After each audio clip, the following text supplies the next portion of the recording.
shall we begin? Let the games begin. All right. A new age has begun. An age of freedom. Are you not entertained? Are you not entertained? Get to the chopper! This is going to be quite the ride.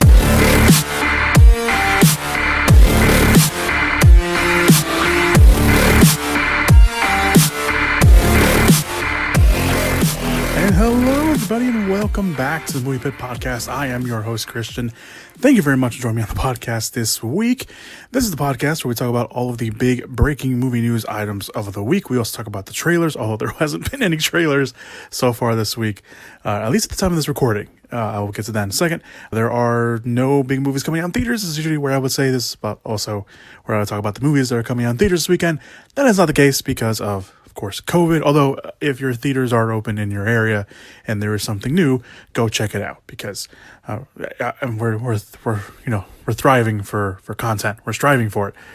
So hello, everybody. Welcome to the Movie Pit Podcast. This podcast is going up very earlier, as you can probably tell. It is going up a little earlier than usual. I found out that I had some things to do at the end of the weekend, which would prevent me from fully investing in putting out a podcast, and I do not want to start off the new year, especially after the role I've been on, to skip a week, because that leads to another week, and then that leads to another week, and then I'm gone for 6 months like I was at the later half of last year, and I don't want that to happen again. So the podcast will be going up a little earlier this week than usual. If any big movie news items drop after the podcast goes up, like usual, I will put them up on the Twitter page. I now have an Instagram page for the podcast. After 4 years, almost 5 years now of doing this podcast, I finally have an Instagram for it. The Instagram space will be mainly for reviews, at least for now. I do want to curate it to everyone that follows it, and to see kind of what you guys want from it.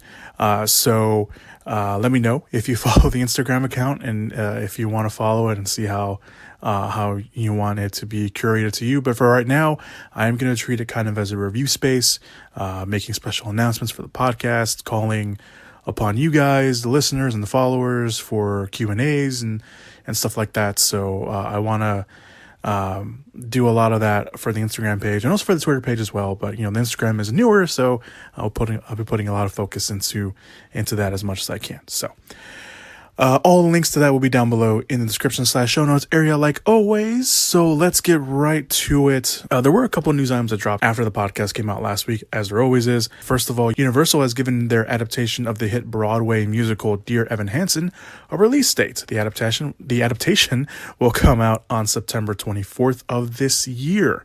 Ben Platt, which some people probably know from the play, if you got to see the play, or from Pitch Perfect, will reprise his role as Evan Hansen with Amandla Seinberg. She was Rue in The Hunger Games. She's also been in The Darkest Minds, The Hate You Give. Caitlin Dever, Amy Adams, and Julianne Moore will be co-starring. Steven Chbosky, I think that's how you pronounce his name. He directed The Perks of Being a Wallflower and Wonder. Will direct the movie with Benjamin Pasek and Justin Paul, who did the musical, will come back to return for the film adaptation to do the music yet again. The musical, in case you didn't know, follows Evan Hansen, a high school senior with social anxiety disorder, and his journey of self-discovery and acceptance following the suicide of a fellow classmate, which he may have had a hand in some part. There is more to it. I admittedly don't know anything. The musical side of things usually escapes me a lot of the time.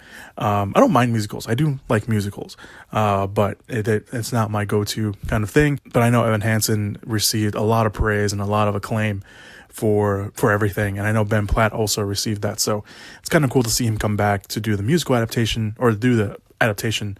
I believe it's also going to be a musical, the adaptation of it for the big screen. So that's kind of cool. Moving on, Paramount. This is a big one. This was a shame that I could talk about it last week.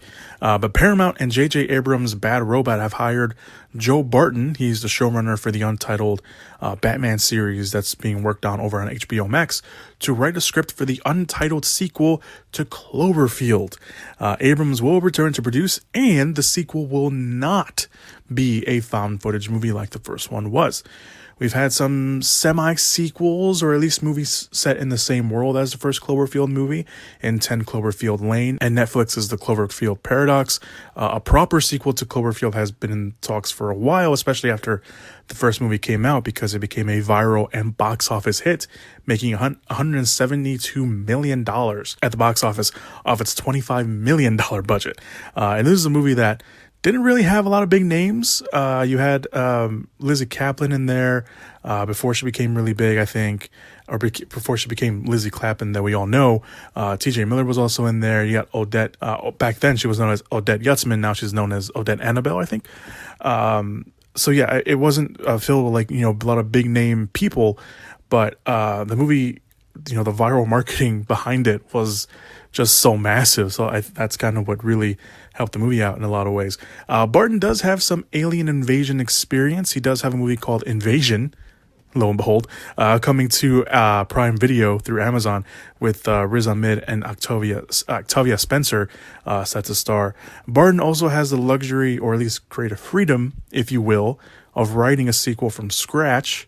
Or from the very bottom, because both 10 Cloverfield Lane and the Cloverfield Paradox were both developed as different movies before they got added to before Bad Robot and Abrams picked them up and added that Cloverfield twist to it. This is pretty cool. I am a fan of the first Cloverfield movie.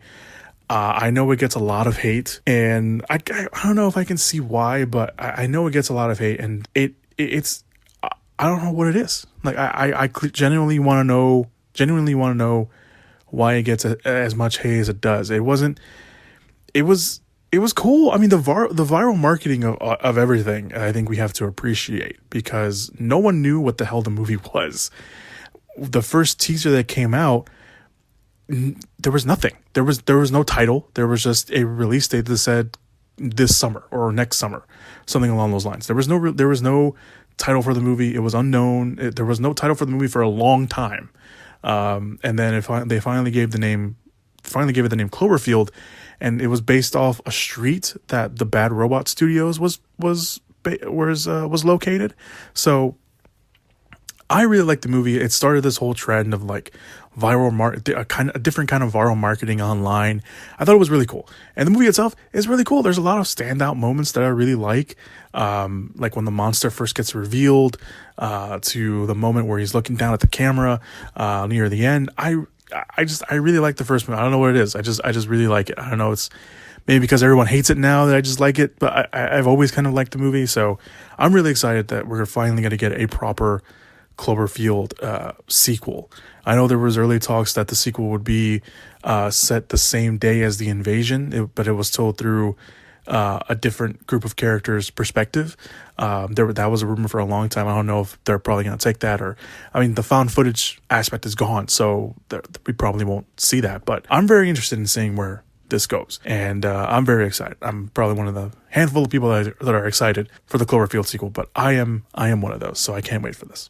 All right, so let's move on to this week's movie news items. Again, at least at the time of this recording, Warner Bros. Has announced the release date for their neo-western Those Who Wish Me Dead, starring Angelina Jolie. I don't know why that sounded weird coming out of my mouth. For this year on May 14th. Based on the novel of the same name that came out in 2014. The film is described as a female-driven Western set amidst a wildfire raging in the Montana wilderness. When a teenager witnesses a murder, he finds himself being pursued by twin assassins in the Montana wilderness. Though there is a survival expert tasked with protecting him, the forest fire threatens to destroy them all. That's the movie. The book kind of is a little different in plot. It still has the boy witnessing the murder. He is issued a false identity and is hidden in a wilderness skills program for troubled teens, while the killers are going around killing everyone that gets in their way. So it looks like they changed a little bit, at least based off the synopsis that they gave off. But that's the difference between those two things, I guess. The movie will co-star, besides Jolie, Nicholas Hoyt, Tyler Perry, John Bernthal, Jack Weber, and Aidan Gillen. No word yet on what they're playing or who the twins are, but there you go. Tyler Sheridan, who directed Wind River, he was also the writer on Sicario, Hell or High Water. He's also the creator of the Paramount Network's hit TV show Yellowstone and the upcoming film Without Remorse with Michael B. Jordan, is directing the movie from his own screenplay that was previously adapted by Charles Levitt and the writer of the book themselves, Michael Koryata. I think that's how he pronounces his last name. But yeah, sounds pretty interesting. Those Who Wish Me Dead was there in the, I believe it was in the super trailer that HBO Max, the 2 trailers that HBO Max has put out, or at least the title has been there. So now we have a release date for May 14th for HBO Max, and also same day in theaters for all those interested. So that's pretty cool. We don't have a full-blown trailer yet, but we have a release date. It's in May. We'll probably get a trailer like sometime within the next couple months, maybe at best. Moving on, and the cast, by the way, is fantastic. Are you kidding me? So yeah, that's pretty cool. All right, moving on. Not for real. The stock market drama around GameStop is already getting the Hollywood treatment because that's timing. A script is being written by Mark Bull, who admittedly has written The Hurt Locker and Zero Dark 30, both of which were very, very good. And Noah Centineo, I always mispronounce his last name, Centineo, from Netflix's All the Boys I've Loved Before series. He will be attached to star in the movie. Also a tech expert, NYU professor, and Pivot. I believe it's a show or a podcast. I forgot to mark it down on my outline here. He is the host of that show. Scott Galloway will consult on the project. MGM picked up the rights to the New York Times best-selling author book proposal by Ben Mezrich called The Antisocial Network. Very, very cheeky there, which tells the story of one of Wall Street's craziest weeks and has become the biggest financial news story of the year. Obviously, if you've been watching the news or just follow Twitter or Reddit or maybe even your Facebook timeline or Instagram timeline, you'll notice that a lot of things were going on with GameStop and AMC and Robinhood, the app, not the character. So a lot of stuff was going on there with stuff like that, with Reddit kind of taking over the stock market for a little bit. So they're making a drama about that. And this is only one of 2 other projects that is happening, or one of 3 other projects of Wall Street centric projects that are in the works right now. I don't know if they're related to GameStop or they just, I think Hollywood just saw some interest and wanted to take that for what it was. Yeah, there you go. That's because Hollywood, they love doing stuff on time. Moving on, Jennifer Lopez is teaming up with Netflix once again to star and produce in the action thriller The Mother. Lopez will play a professional assassin who comes out of hiding to protect her estranged and abandoned daughter from a group of dangerous men eager to capture her. The movie was written by Andrea Berloff, who wrote Straight Outta Compton. She also wrote and directed The Kitchen. That was the movie with Melissa McCarthy, Tiffany Haddish, and Elizabeth Moss that came out, was it last year or 2 years ago? Misha Green is also going to be writing the movie. She, of course, the showrunner on Lovecraft Country. And last week we talked about how she was going to be the director for Tomb Raider 2. And has Nikki Caro, for the director of the Mulan live action movie, in talks to direct the movie. This will actually be Lopez's second project with Netflix, like I mentioned earlier, as recently it was announced that Lopez will appear in the movie The Cipher, where she plays an FBI agent on the chase of a serial killer who uses online puzzles to hide clues. But this sounds rather interesting. I feel like Netflix is trying to, I think it was after Extraction that they're really trying to start to cater to the action crowd, because, you had Outside the Wire earlier this year, which was okay. It wasn't all that great. But you had that came out earlier this year, and now you have this. I just feel like they're probably trying to cater to a certain crowd, especially for January. I would not be surprised if this movie comes out in January when they finally film it, because that's when Extraction came out, and then that's when Outside the Wire came out. So if Netflix wants to turn January into an action month, I'm all for it. Just make them good. Although I don't see Jennifer Lopez as a professional assassin, but I'm one of those people who even last week I admitted that I like when actors take risks and do things that are outside their comfort zone and do things that we usually probably don't see them as. So if it works and there's a great cast behind it, behind the scenes, you got Andrea Berloff in there, you have Misha Green, Nikki Caro. I'm I'm pretty excited. So just that team alone, if you put that team anywhere else and you had someone else in the lead, I'd be totally excited. But it's Lopez, kind of get a little iffy because, she hasn't completely won me over. Granted, I have not watched Hustlers yet. I know. But we'll see. We'll see how that works out. If the trailer is really good, then I'm all for it. The adaptation of the hit musical show Wicked has signed a director, and it's someone with musical experience in John M. Cho. Cho directed the upcoming In the Heights adaptation for Warner Brothers, so he's moving on from one musical to another. Cho is actually taking over for Stephen Daldry, who directed another musical, Billy Elliot. He left the project last fall due to circumstances surrounding the pandemic, because Daldry wanted to, I don't know if I'm pronouncing his last name right, but he wanted to film the movie in London, where he's from, but the stage space that they wanted to use for anything was short, and Universal wanted to get the movie finally off the ground after having the rights for the movie for a very long time. So they wanted to move forward, and John M. Chu, he had recently left Willow, the Disney Plus series Willow, so they pretty much just snagged him up for this, and I think it's pretty cool. Wicked composer and lyricist. Wow, I can't say that word. You know what I meant. Stephen Schwartz and book writer Winnie Holzman teamed up on the script, so there's already a script done, which is a prequel. For those of you who don't know what Wicked is, I've been saying Wicked like I assume you guys know what it is. If you don't know what it is, Wicked is a prequel to The Wizard of Oz and focuses on the early relationship between the Wicked Witch of the West and Glinda the Good Witch. People are saying it's very, very good. I've never seen it. I know a lot of people, love Wicked and love the soundtrack. I've never seen it. I've never heard the soundtrack. I hear it's very good. I do hear it's very good. It's like Dear Evan Hansen. Heard it's good. Never watched it. So there you go. And Steve, I like John M. Chu. Besides directing In the Heights, he also directed Crazy Rich Asians. Crazy Rich Asians. He directed a good two. Was it two? No, I think he just directed one. I think he only directed one of the Step Up movies. Maybe he directed two. I can't remember exactly. But he's directed a couple Step Up movies. He also directed G.I. Joe Retaliation. And I know he directed something else. I can't remember what it was. I know he directed something else that was... Gem and the Holograms, which everyone forgot about. Even I did. I didn't watch Gem and the Holograms, but everyone seemed to have forgotten about Gem and the Holograms.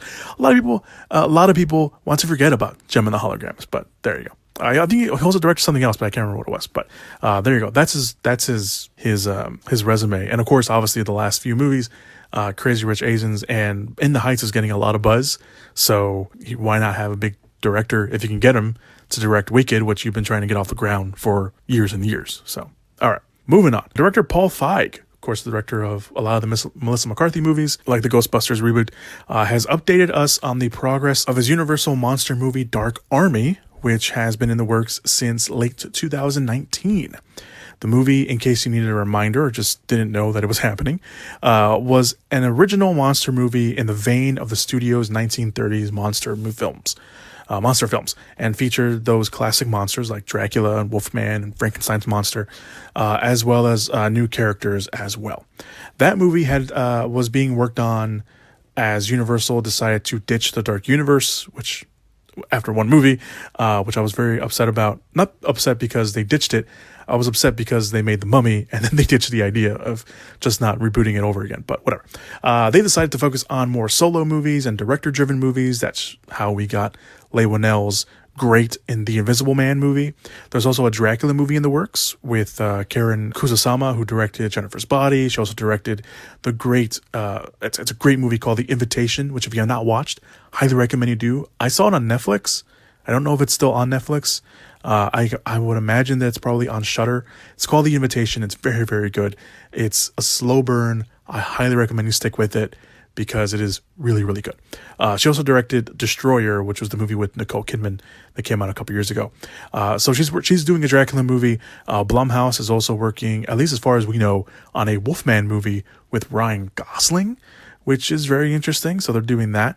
But the last update we got on Dark Army, which was last year by Feig himself, the Feig is a completely different person, by Feig himself, he said at the time that he had written 2 drafts of the script, which is probably commonplace, but one of them was his own creation, the other one was based off studio notes that he had received. So Feig noted at the time, last year, that there was some uncertainty from Universal about how to proceed with the movie, but he expressed his excitement for the movie and the script anyway. So, what is the update? Unfortunately, it's not a great one. So here's a snippet, and it's not even Rona related. It's just, here's a snippet of what he said. He said, quote, I love that project so much. I think the studio thinks it's a little too expensive. God is my witness. I'm going to make that movie. I'm so obsessed with making that movie. It's one of my favorite things I've ever written. It's one of my favorite lead characters I've ever come up with. So fingers crossed that we will make it someday, end quote. So that's not the best answer, at least from the sounds of it. It does sound like Paul Feig is not giving up on making the movie. So there is a chance that they could get it made, but at least for right now, it's not going to happen anytime soon. But don't feel sorry for Paul Feig, because in the meantime, he will be directing an adaptation of the best-selling debut novel by Salman Chanani. I think that's how you pronounce that last name, of the novel, The School of Good and Bad, for Netflix, which I think is supposed to come out next year, maybe. I don't think they have a specific release date for that, but I believe it's going to come out next year. So there you go. That's disappointing. I like Paul Feig. I really do. I really love Spy. I know he gets a lot of flack for working with Melissa McCarthy, and everyone, when they hear Melissa McCarthy, they think of, humor that they probably don't really like. But I think when him and Melissa McCarthy work together, they're really good. And even when they don't work together, they're really good. I like Paul Feig. I really do. I think he knows his audience. I think he knows what other audiences want on some things. And I think him branching out to doing this was really cool. I don't think that he overtly said that it was going to be a comedy, but I'm sure it would have comedic elements to it. But some sad news, but at least he's still working on it and has hopes of doing it. And finally, the last movie news item, at least again at the time of this recording, the big game is upon us. And usually the Super Bowl, in case you don't know what I'm talking about. Studios are dying to put up a 30-second TV spot for their next big movies or project, sometimes even giving us our first look at said movies. This year, though, it may not necessarily be the case. According to multiple sources, aka pretty much every outlet imaginable, a lot of studios and streaming services are sitting out this year. Some of those are Peacock, Apple TV, HBO Max, and Netflix. All of those are expected to sit out the big game this year. Granted, Apple itself hasn't done a Super Bowl spot in almost 40 years, since the Macintosh commercial that was inspired by 1984. Peacock is brand new to the streaming service world, so they don't necessarily have really a big standout original show just yet. I mean, they have the revived Saved by the Bell TV series, but other than that, they really don't have anything brand new like that. HBO Max just likes to release their super trailers online anyway. On top of that, Warner Brothers typically sits out the Super Bowl anyway, as does Sony Pictures, but they're not gonna be appearing in any of that. Netflix did have the viral marketing campaign a couple Super Bowls ago with the Cloverfield paradox, saying that the movie was going to be premiering after the game. Actually, there was two different spots. There was a spot that said coming soon, and then there was another spot later in the game saying it was going to premiere after the game, which got all the buzz going. And last year, Universal made a big deal event just to release the trailer for Fast and the Furious 9 the Friday before the Super Bowl. And of course, Fast and the Furious 9 didn't come out that year because of COVID. But there was that. So who is going to the Super Bowl? Studio streaming wise anyway, because we already know who is actually going to the Super Bowl. Disney will reportedly have 2 to 4 trailers, which is their usual number anyway. That could range from Raya and the Last Dragon, which there was a trailer that dropped a few weeks ago.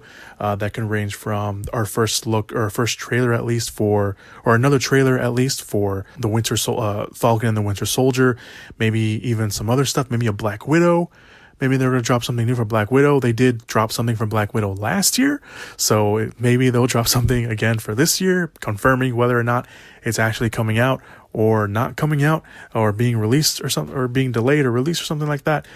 So they usually have 2 to 4. Universal will air only one trailer, or one TV spot anyway, this year, and that is for the M. Night Shyamalan thriller called Old. Shyamalan did release like a 5 to 10 second tease for the trailer that's going to come out on Sunday online if you want to go check that out. currently does have a release date for July 23rd. Whether or not that sticks or not is still up in the air. And Amazon will run a trailer for Coming to America. I believe I don't know if I saw something about it. I didn't see it. Because usually I like to see the trailers during the Super Bowl. I don't want to watch them online beforehand because that kind of takes away from the specialness of it all. But yeah, they released something. I don't know if it was like a special look for the teaser that's going to come out in the Super Bowl or if it's actually the teaser for the Super Bowl. But Amazon will be running that. I don't know if maybe they'll be running something else. Maybe something for Without Remorse, hopefully, because that's supposed to be going to Amazon Prime instead of to theaters because they bought that up. So that's what we know so far. Obviously, something other studios can pile in there, but it does seem like a lot of studios and streaming services are sitting out this year. Hulu may be sitting out this year. Who knows? We don't know anything about them either. So it's kind of sad. I mean, it's always really cool to see the first look of stuff from movies and stuff. I remember like when the first Captain America TV spot came out, it was during the Super Bowl. Like the first Avenger TV spot, like the first thing we saw from Captain America, trailer wise, was during the Super Bowl. That was really cool. I think Iron Man 3 also, it was Iron Man 3, Iron Man 3, Iron Man 2. I think it was Iron Man 3. That came out during the Super Bowl. Avengers. There's just all this cool stuff. The other Fast and the Furious movies also like to drop stuff during the Super Bowl. So it's going to be really hard this year. I mean, it's a little harder this year because, of Corona. We don't know if things are going to go back to normal by the end of the year. We don't know how studios are going to react to certain things. So I don't know. It's just, it sucks. It really does suck because I love watching those 30-minute TVs, those 30-second spots because they're so damn cool. And I always love watching them. But obviously we won't have those this year. At least not as many as we probably think we are. But all right, guys, that's all the movie news that I have for you, at least at the time of this recording. Again, I'm releasing this podcast way earlier than I usually do. I apologize for that. Again, just stuff comes up and it's out of my control. So apologies for that. But again, like I said, I didn't want to miss a week of podcasts because that usually just leads to more missing weeks. And I don't want to do that anymore, especially this year. So yeah, thank you guys so much for listening to the podcast this week. Be sure to check out the links down below for ways you can follow the podcast. We are on YouTube, Apple Podcasts, Stitcher, Spotify. We're also on Twitter. You can follow the podcast on Twitter. We have an Instagram account. Finally, that's going to go up there. That's still like baby fresh, brand new. I haven't really posted too much on there. So that will change in the coming weeks and coming days. So be on the lookout for that. Go give us a follow over there. Really appreciate it. And I think that's it. The WordPress account, that's still in limbo. So if you want to bookmark that, you could, but that's kind of still in limbo at the moment. But yeah, thank you guys so much for listening to the podcast this week. Please have a safe weekend. Have a safe Super Bowl. If you're having a mini party or a mini hangout, just do it safely. Hopefully everyone's okay. Enjoy Super Bowl. Enjoy happy eating a lot. Eat a lot. Eat like a lot. I'm gonna eat a lot. I already know. We got our menu, and it's I'm full just thinking about it. All right. That's it, guys. I'm gonna stop blabbing and rambling everywhere. So thank you guys so much, and I will see you guys next week. Remember to be good people, and as always, go watch some movies. Whoop whoop! Yeah! Give it up! Movies!